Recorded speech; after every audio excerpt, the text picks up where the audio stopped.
અત્યારે બધા જ માથાના દુખાવાથી પરેશાન છે. ઘણા બધા લોકોને એટલો બધો માથાનો દુખાવો અત્યારે હાલમાં વધી રહ્યો છે. નાના બાળકથી લઈને વૃદ્ધાવસ્થા સુધીમાં દરેક વ્યક્તિને અત્યારે માથાના દુખાવાનું પ્રમાણ ખૂબ જ પ્રમાણમાં વધી રહ્યું છે.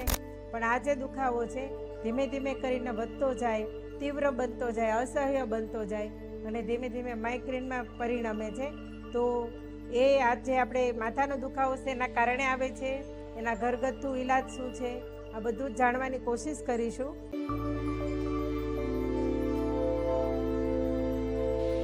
જ્યારે માઇગ્રેન થાય ત્યારે ખૂબ જ અકળામણ, બેચેની, થાક, આળસ, કંટાળો, લો બીપી અને લો સુગર આવી ઘણી બધી તકલીફો આવે છે. સામાન્ય જ્યારે માથાનો દુખાવો હોય ત્યારે અમુક કલાકો સુધી રહે છે, પણ જ્યારે માથાનો દુખાવો અસહ્ય બને, માઇગ્રેન બને ત્યારે 2-3 દિવસ સુધી રહે છે. થોડા દિવસના અંતરે પણ આવે છે અને રોજ માથાનો દુખાવો પણ રહે છે. અને આવી વસ્તુ જ્યારે થાય ત્યારે ડૉક્ટરની સલાહ લેવા તો જઈએ છીએ, પણ ક્યારેક એ સલાહ પણ કામ લાગતી નથી અને દર વખતે માથાનો દુખાવો થાય ત્યારે ડૉક્ટર પાસે દોડવું પણ શક્ય નથી હોતું. માઇગ્રેન માટે અનેક પ્રકારની દવાઓ ઉપલબ્ધ છે, પણ ખરી રીતે માઇગ્રેન ઓછું કરવા માટે અથવા તો માઇગ્રેન થાય જ નહીં એના માટે જીવનશૈલી શીખવી જરૂરી છે. ખાવા પીવાની રીત અને પદ્ધતિમાં ફેરફાર કરવો જરૂરી છે. આ બધી જ વસ્તુ બેડ લાઇફસ્ટાઇલના કારણે અને બેડ જીવનશૈલીના કારણે આવી રહી છે. તો એને ફરી પાછી આપણે એ જ સિસ્ટમમાં આપણા સ્વાસ્થ્યને લઈ આવે તો ફરી પાછા આપણે આ બધી ગંભીર તકલીફોમાંથી બહાર આવી શકીએ છીએ.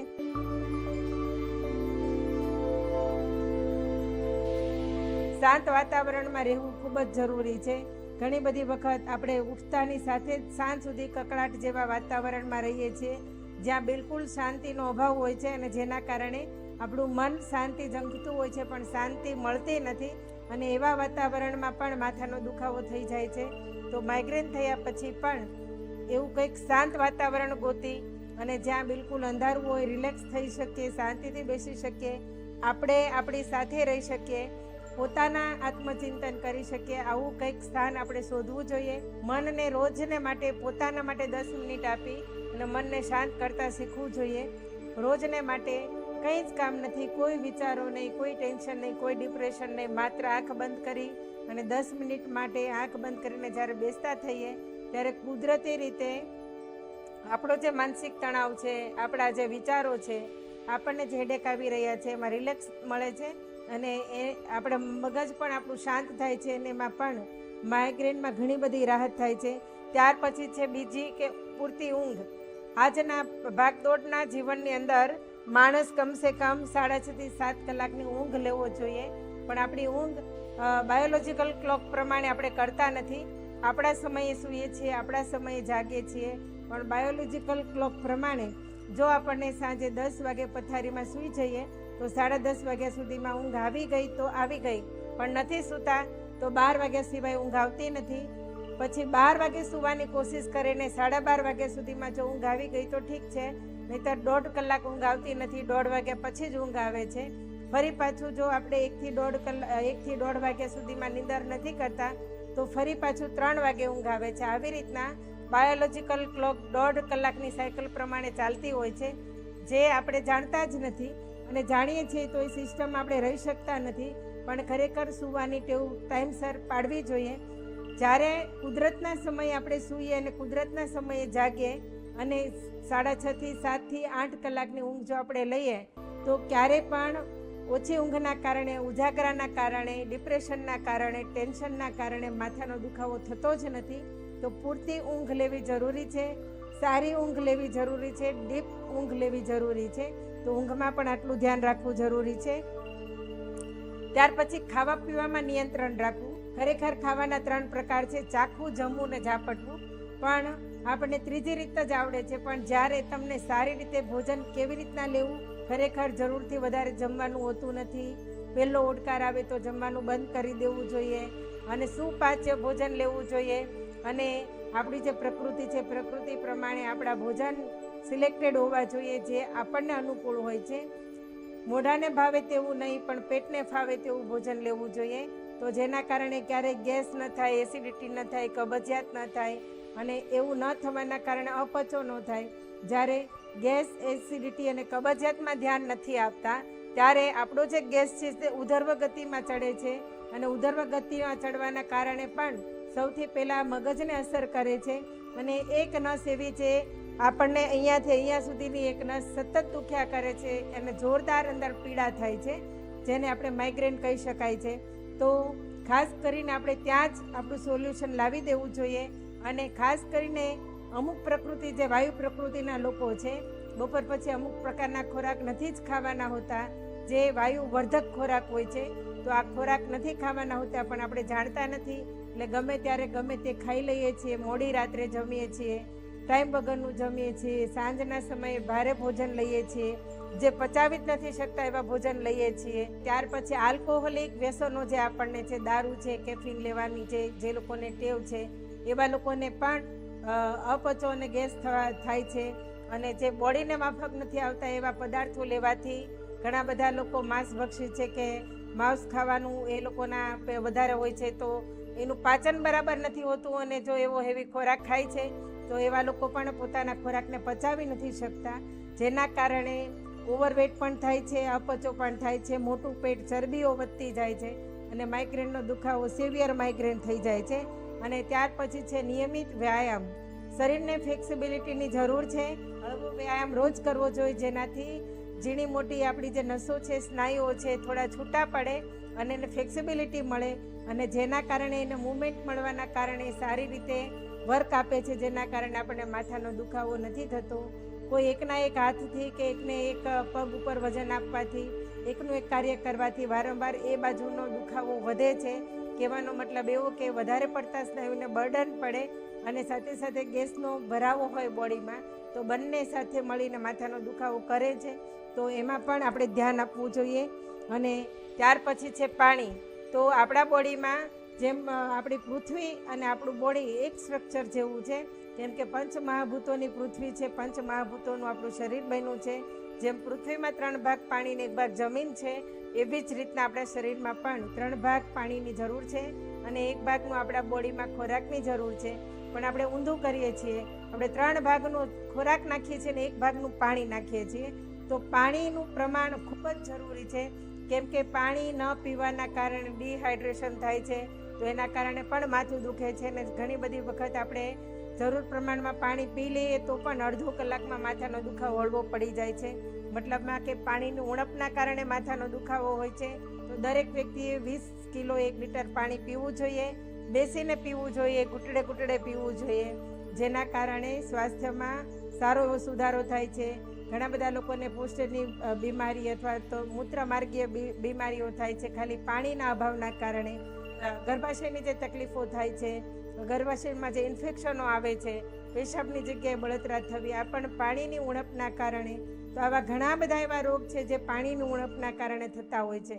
માટે પાણી પૂરતા પ્રમાણમાં લેવું જોઈએ. ત્યાર પછી ઘણા બધા લોકોને અત્યારે હેબિટ પડી ગઈ છે કે આપણે ક્યારેય તેલ મસાજ કરતા નથી. પૂરા વાળ, છૂટા વાળની અત્યારે ફેશન આવી છે, ત્યારે ઘણા બધા લોકોને તેલ નાખવાનું જ ભૂલાઈ જાય છે માથામાં. તો તેલ માલિશ કરવું જરૂરી છે. અને આપણા જે મગજ છે એની સાથે જે બંધાયેલી જોડાયેલી જે નસો છે, આ નસમાં હળવો માલિશ કરવો પણ જરૂરી છે. તો જ્યારે પણ આપણે માથાની અંદર તેલ માલિશ કરીએ છીએ ત્યારે ગરદન પર પણ માલિશ કરવો જોઈએ અને હળવી હળવી નસો છોડવી જોઈએ. વારંવાર બહાર જવાની ટેવ છે તો કાનમાં અને નાકમાં વધારે પડતો ઠંડો પવન કે હવા જવાના કારણે પણ માથાનો દુખાવો થાય છે અને આંખો ભારે ભારે થઈ જાય છે અને આંખો આવી પણ જાય છે, આંખનો દુખાવો પણ આવે છે, જેના કારણે પણ માથાનો દુખાવો થાય છે. ઘણા લોકોને વધારે પડતું ઠંડુ ખાવાના કારણે કફવર્ધક તકલીફો થઈ જાય છે અને કાનમાં દુખાવો આવે છે, જેના કારણે પણ માથાનો દુખાવો આવે છે. તો આવી બધી જ બાબતોનું આપણે ધ્યાન રાખવું જોઈએ અને આ બધી જ બાબતો ખાલી ને ખાલી જીવનશૈલી ફેરવવાના કારણે સારી થઈ શકે છે.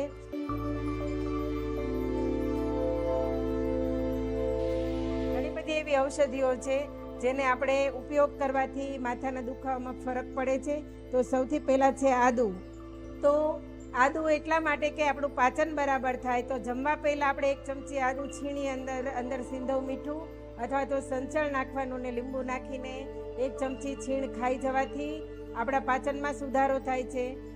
આદુવાળું પાણી પીવાથી અથવા તો આદુનો ટુકડો ચાવી જવાથી જમવા પહેલાં ઘણી બધી આપણને પાચનમાં ફરક પડે છે. ઘણા બધા લોકો આદુવાળી ચા પણ પીતા હોય છે, પણ ચાને હું ક્યારેય પ્રમોટ કરતી નથી, કેમ કે ચા ઘણી બધી વખત આપણે જાણીએ છીએ કે ચામાં કોઈ વસ્તુ સારી નથી હોતી. જે દૂધવાળી ચા પીએ છીએ તો તમે ગ્રીન ટી આદુ નાખીને ઉકાળીને પી શકો છો, અને આદુનો ઉકાળો પણ પી શકાય છે, પણ ક્યારેય ચામાં આદુ નાખીને પીવાનું સજેસ્ટ નથી કરતી. ઘણા લોકો પીવે પણ છે, પણ આદુ માથાના દુખાવામાં ઘણું બધું આપણને રાહત આપે છે. ત્યાર પછી છે તજ. તો તજના પાવડરને ગરમ પાણીમાં પેસ્ટ બનાવી અને જ્યાં તમારો માથાનો દુખાવો છે ત્યાં તમે લગાવી શકો છો, અને જ્યારે સુકાઈ જાય અને માથામાં દુખાવામાં રાહત થઈ જાય ત્યારે તમે એને સાફ કરી શકો છો. આવી રીતના તજનો પાવડર જે જગ્યાએ માથું દુખે છે ત્યાં લગાડવાથી પણ ફેર પડે છે. અને ત્રીજી વસ્તુ છે દ્રાક્ષ. તો ખાસ કરીને દ્રાક્ષનો જ્યુસ સ્વાસ્થ્ય માટે સારું છે, પણ કાળી દ્રાક્ષ રાત્રે પલાળીને સવારે પીવાથી કબજિયાત પણ દૂર થાય છે, હિમોગ્લોબિનની માત્રા સારી થાય છે, B12ની કમી પૂરી થાય છે, અને સાથે સાથે માથાના દુખાવામાં પણ રાહત આપે છે. અને ત્યાર પછી છે એક ઔષધિ, એ છે અશ્વગંધા. તો અશ્વગંધા શક્તિવર્ધક ઔષધિ છે, એમ શરીરને અને આપણા મગજના જે સ્નાયુ છે એને પણ રિલેક્સ કરે છે. અને અશ્વગંધા ચૂર્ણ દૂધ સાથે લેવાથી બહુ રાહત થાય છે. સવાર સાંજ આપણે ગરમ દૂધમાં અશ્વગંધા 1 ચમચી લઈ શકીએ છીએ. તેનાથી રોગ પ્રતિકારક શક્તિ પણ વધે છે, અને દિમાગની ચિંતાને દૂર કરે છે. આપણને ઘણી બધી વખત ડિપ્રેશનના કારણે પણ માઇગ્રેનનો દુખાવો આવતો હોય છે, તો ચિંતાને દૂર કરે છે, મગજને શાંત રાખવામાં પણ મદદ કરે છે. ખાસ કરીને સૂકા ધાણા. તો સૂકા ધાણા એક સારું એવું ફાઈબર છે, અને ફાઈબર પણ બોડીને ડિટોક્સ કરવામાં ઉપયોગ આવતું હોય છે. તો સૂકા ધાણાને તમે તમારા જે રોજિંદો જે તમારું રસોઈ બનાવો છો એમાં વધારે પ્રમાણમાં ઉપયોગ કરી શકાય છે. સૂકા ધાણાને પાવડર તમે રાત્રે પલાળી સવારે પી જવાનું, સવારે પલાળીને સાંજે પીવાથી પણ, એને ઉકાળીને પીવાથી. ઉકાળો હંમેશા હું કહું છું, જ્યારે આયુર્વેદમાં કોઈ ઉકાળાનું નામ પડે, મતલબ કે તમે જે પાણી લીધું છે 1 ગ્લાસ અથવા તો 2 ગ્લાસ, એને અડધું કરી અને જ્યારે તમે પીવો એને ઉકાળો કહેવાય.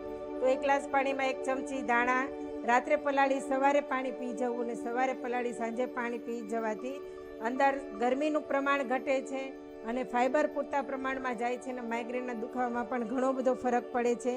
અને સાથે સાથે અમુક પ્રકારના જે યોગાસનો છે, યોગાસનો કરવાથી અને સૂક્ષ્મ વ્યાયામ કરવાથી પણ માઇગ્રેનમાં ફરક પડે છે.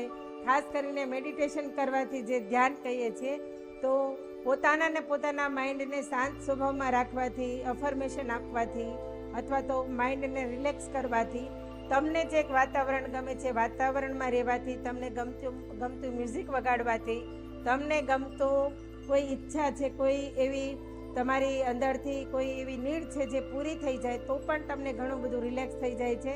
ડિપ્રેશન ઓછું થવાના કારણે પણ માથાનો દુખાવો મટી શકે છે. અને સાથે સાથે અમુક પ્રકારના જે યોગાસન, એ યોગાસનની અંદર હસ્તપાદાસન, સેતુબંધાસન, શિશુ આસન, માર્જરાસન, પશ્ચિમોત્તાસન, પદ્માસન, શવાસન, આ યોગ કરવાથી મનને શાંતિ મળે છે, અને માનસિક પ્રદેશમાં બ્લડ સર્ક્યુલેશન સારું એવું થવાના કારણે માથાના દુખાવામાં પણ ઘણો બધો રાહત થાય છે. તો આવી રીતના ઘણા બધા ઘરગથ્થુ ઈલાજ છે જે આપણે કરી શકીએ છીએ. તો આ બધી વાત જો આપણે જાણતા હોઈએ તો આપણા જીવનને બચાવવાની કોશિશ કરીએ, આપણા પરિવારને બચાવવાની કોશિશ કરીએ, બીમારીઓથી દૂર રહીએ, અને જીવનશૈલી શીખીને આપણા જીવનને સારું, સુવ્યવસ્થિત અને સુંદર બનાવવાની કોશિશ કરીએ. અને આવો જ પ્રયત્ન અમે લોકો કરી રહ્યા છીએ. મારું એક સેન્ટર ચાલે છે, નિરામય હેલ્પ ક્લબ. આની અંદર આવા ઘણા બધા એવા પ્રયોગો થઈ રહ્યા છે જેના કારણે લોકોનું માનસિક તણાવ, મનની શાંતિ, સ્વાસ્થ્ય સારું અને આરોગ્યમાં સુધાર અને જીવનશૈલી પણ શીખી શકાય છે. અને પોતાના જીવનના ઘણા બધા પાસાઓ છે અહીંયા પ્રિપેર કરી શકાય છે. માણસને આનંદ, ખુશી અને આત્માનો આનંદ મળે એવા પણ પ્રયત્નો થઈ રહ્યા છે. અને આ એક નિરામય ક્લબ એવા ઇન્ટેન્શનથી ચાલે છે કે હજારો લોકોને દવા વગરનું જીવન જીવતા કરવા છે. અને આની તમને કોઈ પણ પ્રકારની વધારે માહિતી જોઈતી હોય તો હેલ્પલાઇનનો નંબર ઉપર જે નંબર આવી રહ્યો છે એ નંબર ઉપર તમે કોલ કરીને વધારે માહિતી મેળવી શકો છો, અને અમારા લોકો સાથે વાત કરીને તમે તમારી ઘણી બધી સમસ્યાઓનું નિવારણ પણ લાવી શકો છો. ધન્યવાદ.